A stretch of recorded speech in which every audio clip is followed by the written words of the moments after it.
Welcome to Abrar electrical world YouTube channel. Allah का शुक्र है कि हमारे 300 से भी ज़्यादा वीडियो अपलोड हो चुके हैं, वीडियो लेक्चर्स। और रोज़ाना मैं कोशिश करता हूँ कि 2-3 रोज़ाना जारी कर दूँ। उसके अलावा मैं ये सोच रहा हूँ कि जब टॉपिक अभी तो मुझे प्रोटेक्शन के बहुत से टॉपिक हैं, एडेप्टिव प्रोटेक्शन है, फिर जनरेटर की प्रोटेक्शंस बाकी हैं। उसके अलावा जो बस बार प्रोटेक्शन है, रिस्ट्रिक्टेड अर्थ फॉल्ट है, उस पर भी जल्दी lectures explanation type white board पे ही एक्सप्लेन कर कर के समझाऊंगा, क्योंकि वैसे तो बहुत सब मैटर मौजूद है नेट पे जो कि ड्राइंगें बनी हुई होती हैं, लेकिन वो ड्राइंग साथ साथ ना बनाई जाए तो समझ में नहीं आती।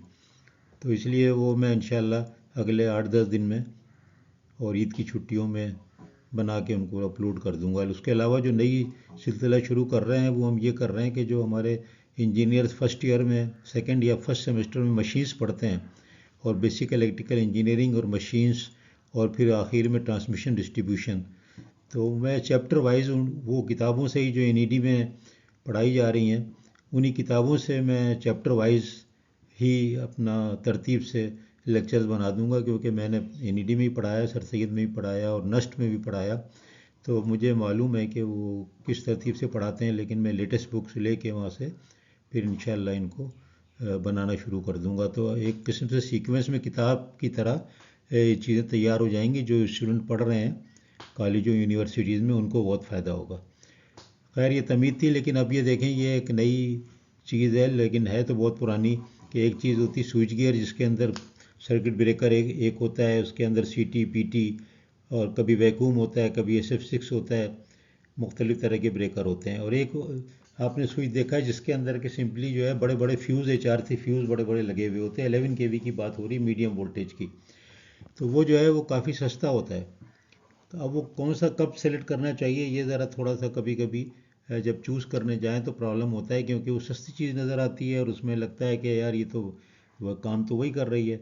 तो मैंने उसके कंपेरेटिवली मैंने स्लाइड्स बनाई हैं, ज़रा आप इसको देखिएगा। इतना मुश्किल आइटम नहीं है, लेकिन फिर भी अगर ये सवाल अचानक पूछ लिया जाए इंटरव्यू में तो बच्चे जो है ना वो कंफ्यूज हो जाते हैं। तो ये मैं आगे चलता हूँ, ये वीडियो को आगे बढ़ाते हैं, लेक्चर्स को। मैं वीडियो कहता हूँ लेकिन वीडियो तो नहीं है, असल में लेक्चर्स कह लें इसको, वीडियो लेक्चर्स या ऑडियो लेक्चर्स कह लें ऑनलाइन। देखिए मीडियम वोल्टेज स्विच गियर और लोड इंटरप्टर स्विच। तो अब ये पहली स्लाइड जो है इसमें मीडियम वोल्टेज स्विच गियर जिसको मैं कह रहा हूँ, यानी उसके अंदर कोई ना कोई सर्किट ब्रेकर होगा। वो SF6 का और वैक्यूम आजकल कॉमन है, ये दो होते हैं। पहले मिनिमम वाले सर्किट ब्रेकर भी होते थे, वो अब नहीं हो रहा है, नहीं होते हैं, नहीं बनते भी नहीं है मेरा ख्याल है। तो ये दो तो बहुत ही कॉमन है, SF6 एंड वैक्यूम।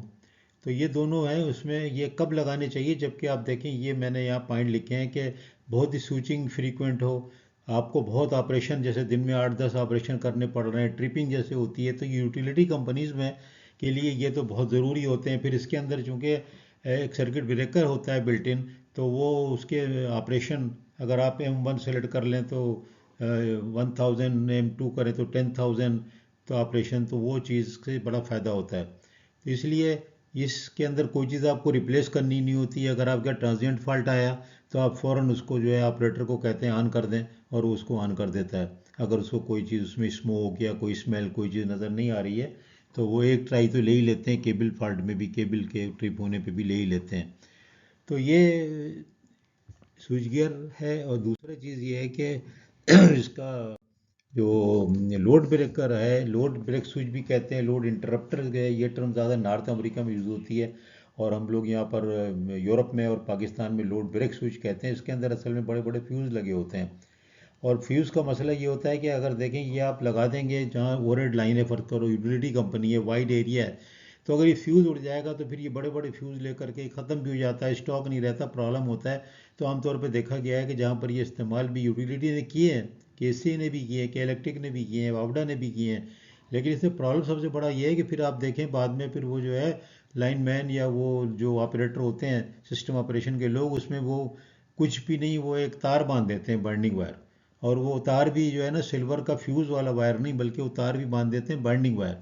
तो वो फिर फ्यूज़ की कैपेसिटी भी बहुत ज़्यादा बढ़ जाती है और फिर ब्रेकर एक किस्म का डैमेज हो जाता है। फिर फ्यूज़ हर वक्त होते नहीं है, स्टॉक मेंटेन करना बड़ा मुश्किल होता है। तो लोड ब्रेक स्विच जो है यूटिलिटी के लिए तो बिल्कुल मुफीद नहीं है, ख़ासतौर पे हमारे यहाँ जैसे कि तकरीबन 70-80% समझो रूरल एरिया है, बड़े बड़े फीडर जा रहे हैं, तो आप उसमें अगर जगह जगह ये इस तरह की स्विच लगा दें, इसमें बड़े बड़े फ्यूज़ लगे हुए हैं, तो फिर कौन ढूंढता पड़ेगा कहाँ पर फ्यूज़ उड़ गया। फिर ये कि ये फ्यूचर के हिसाब से भी फिट इन नहीं है, क्योंकि फ्यूचर के हिसाब से इनके अंदर वो प्रोविज़न नहीं होते, रिलेज नहीं होती कि रिले हो फिर उससे आप सिग्नल चले जाएं, इंटेलिजेंट डिवाइस की तरफ चले जाएं, आप इसको स्कैडा या रिमोट कंट्रोलिंग इन पे कर लें, तो अल्टीमेटली 10-15 साल के बाद तो वैसे भी ये फिर किसी काम के नहीं रहेंगे।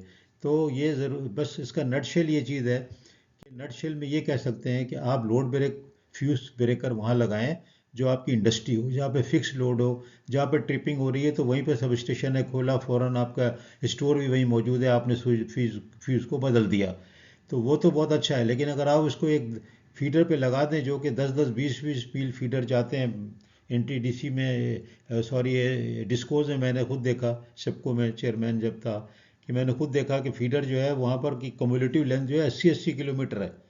एक कम्युलेटिव लेंथ उसको कहते हैं जो कि सारी ब्रांचेस की लेंथ मिला लें। अगर आप ब्रांच जा रही है उसके ऊपर एक जगह पे ये लगा दें लोड ब्रेक, तो कहाँ ढूंढते फिरेंगे आप कहाँ पर हुआ।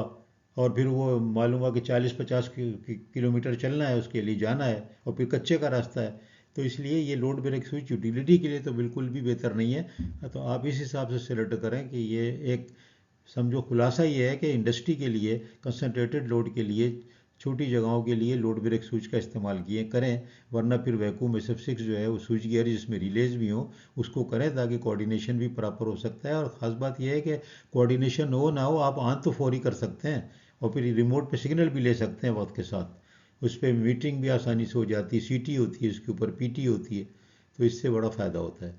तो ये ज़रा मैंने कहा कि इसके ऊपर एक बना दूं, ये सवाल मुझसे लोग करते रहते हैं, जब मैं पढ़ाता हूँ या फील्ड में होते हैं तो लोग सवाल करते हैं, और ये सवाल इंटरव्यू में पूछा जा सकता है। तो इसलिए इंटरव्यू के हिसाब से सवाल हो सकता है कि अच्छा बताइए सस्ता होता है तो फिर क्यों नहीं लोड ब्रेक फ्यूज स्विच लगा लें, क्यों हम जो है वो 11 kV स्विच गियर की तरफ जाते हैं। तो फिर यही बात है कि उनका जल्दी ट्रिपिंग टाइम भी उनका कम होता है, और फिर ये कि जल्दी से ऑन ऑफ भी कर सकते हैं, फिर जितने चाहे ऑपरेशन कर लें, फ्यूज़ का मसला नहीं है। और फिर ये कि रिमोट सिग्नलिंग ले सकते हैं आप, इसमें रिमोट ट्रिपिंग भी करा सकते हैं, रिमोट आप कंट्रोलिंग भी कर सकते हैं, तो फ्यूचर के हिसाब से और वो ये बहुत मुफीद होते हैं।